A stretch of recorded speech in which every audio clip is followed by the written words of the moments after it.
People hate seeing silverfish in the washroom. They're those little bugs that move really quick and wiggle like a fish.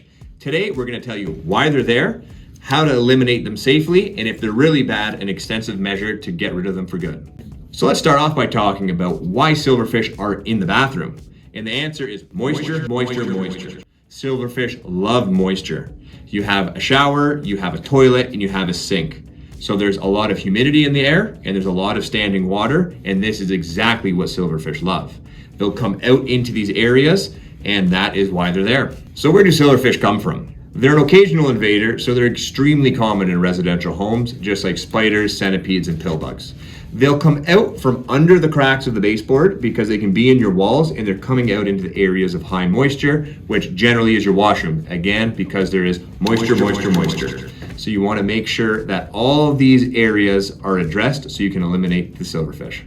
So the first thing in eliminating silverfish, and the easiest step, is eliminating moisture. The easiest thing to do is, if you're having a shower or running water for a bath, run the washroom fan because that helps eliminate the moisture coming off the steam from the water.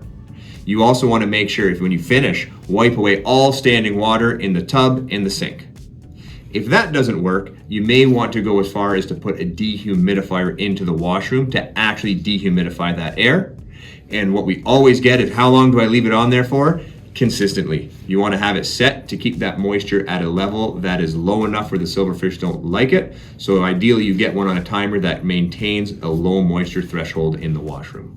If this still doesn't work, we'll jump into some more extreme measures. So now that you know about moisture control, another measure that you can take is sealing up cracks and crevices. Again, silverfish are going to come out from under the baseboards, under where the toilet meets with the floor, and these are all areas that can be sealed with caulking. So you want to go around the washroom, seal along the baseboards, all along the tubs, all around the drains, and any spot that they can access in, because if that's there, it blocks them and it prevents them from getting in. Once this is done, if you're still having a persistent issue, which can happen if washroom renovations are done and behind the cabinet is open, they can still find their way in, you want to use some form of a pesticide product. Probably the safest and easiest to use is a Diatomaceous earth powder. It's very safe. It also helps with managing humidity, and it's very easy to apply. You can put this all around the perimeter of the washroom baseboards.